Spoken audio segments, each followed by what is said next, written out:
Evening to all. आप सभी को पता ही है कि हमने अपनी लास्ट वीडियो पास्ट परफेक्ट वाले टेंस के ऊपर कंप्लीट करी थी। अब हम फ्यूचर परफेक्ट करेंगे।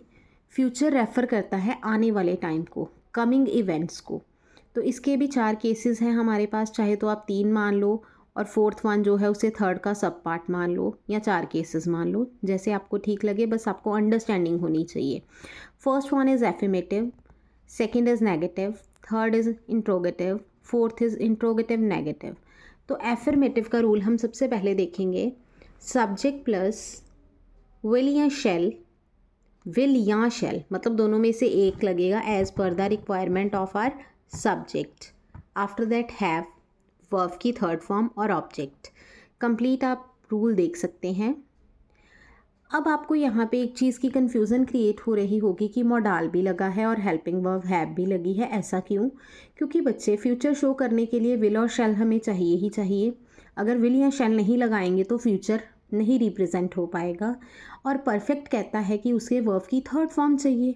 विल या शैल के साथ वर्ब की थर्ड फॉर्म कभी भी नहीं लगती है हमेशा वो हैज़ हैव हैड के साथ लगती है। इसलिए हमें विल या शैल फ्यूचर को रिप्रेजेंट करने के लिए लगाना पड़ा, और वर्ब की थर्ड फॉर्म चाहिए थी परफेक्ट में, इसलिए हमें हैव भी लगाना पड़ा। तो एग्जाम्पल देखिए, we shall have taken the examination. We इसमें सब्जेक्ट है, शैल इसमें मॉडल्स हैं जो कि फ्यूचर को रिप्रेजेंट कर रहा है। हैव इसमें इसलिए लगाया गया है ताकि वर्ब की थर्ड फॉर्म को इजीली ग्रामेटिकली सही तरीके से अप्लाई किया जा सके। टेकन वर्ब की थर्ड फॉर्म है और द एग्जामिनेशन हमारा ऑब्जेक्ट है। नेक्स्ट रूल आ जाता है हमारा नेगेटिव। सब्जेक्ट प्लस विल या शैल, नॉट, हैव, वर्ब की थर्ड फॉर्म और ऑब्जेक्ट। एग्जाम्पल देखेंगे, he will not have lock the house. Will या शैल दोनों में से एक लगाना है, ये तो हमें पता ही था।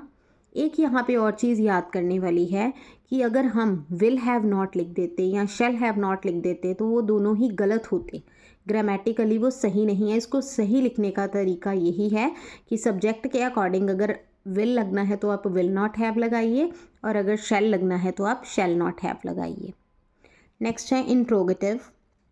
इसमें भी बड़ा ध्यान देने की ज़रूरत है। सबसे पहले विल या शैल आएगा, हैव आप साथ में नहीं लगा सकते। विल या शैल के इमीडिएटली बाद आपको सब्जेक्ट लगाना है, फिर हैव लगाना है, फिर वर्ब की थर्ड फॉर्म लगानी है, फिर ऑब्जेक्ट लगाना है। फॉर एग्जाम्पल, मैंने राम यहाँ पे सब्जेक्ट लिया है तो विल आएगा। Will Ram have eaten the food. अगर मैं लिख देती will have Ram eaten the food तो वो गलत हो जाता। सही यही है, will Ram have eaten the food. Next case है interrogative negative. Will shall plus subject plus not plus have plus verb की थर्ड फॉर्म और एंड में ऑब्जेक्ट और साइन ऑफ इंटेरोगेशन। एग्जाम्पल मैंने ली है, shall I not have read the novel. Spellings बेटा देखिए, रीड की वर्ब को समझेंगे पहले। Read, red, red. आपको लगेगा शायद यहाँ पे हमने वर्ब की फर्स्ट फॉर्म ही अप्लाई कर दी है, पर नहीं, बिल्कुल नहीं है ऐसा। ये इंग्लिश ग्रामर के ही रूल्स हैं जिसके अकॉर्डिंग रीड, रीड, रीड लिखते हम रीड ही हैं, लेकिन वर्ब की सेकंड फॉर्म रीड को हम रेड प्रोनाउंस करते हैं। स्पेलिंग READ ही रहता है। थर्ड फॉर्म को भी रेड ही बोलते हैं, लेकिन स्पेलिंग READ ही रहते हैं। तो मेरा सेंटेंस यहाँ पे बना, shall I not have read the novel.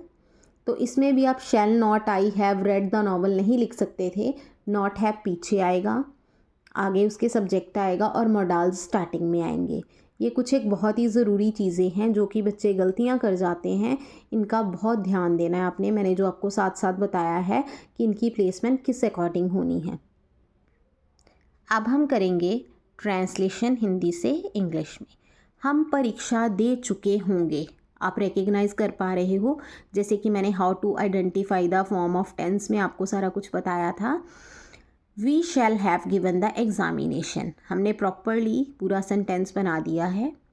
Second है वे पत्र नहीं लिख चुके होंगे, वे प्लूरल है तो they will not have written the letter. अगर हम इसे लिखते दे विल हैव नॉट तो वो गलत होता, विल नॉट हैव सही है। नेक्स्ट वन है, क्या घंटी बज चुकी होगी, विल द बेल हैव रंग। इसमें भी मैंने आपको पहले रूल में बताया है, आप वहाँ से कंपेयर कर सकते हैं।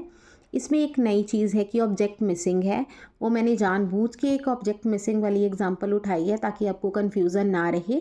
कई बार हमारे पास ऑब्जेक्ट मिसिंग होता है लेकिन हमारे टेंस की फॉर्म की बाकी रिक्वायरमेंट पूरी होने की वजह से वो फ्यूचर परफेक्ट या किसी और फॉर्म में है तो वो बिल्कुल सुटेबल होता है। तो ये हमारा बिल्कुल करेक्ट सेंटेंस है।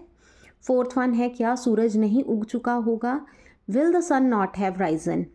जो मैंने ऊपर सेंटेंस लिखा है वो ओवरराइट हो गया है, इसलिए मैंने इसे रीराइट नीचे कर दिया है।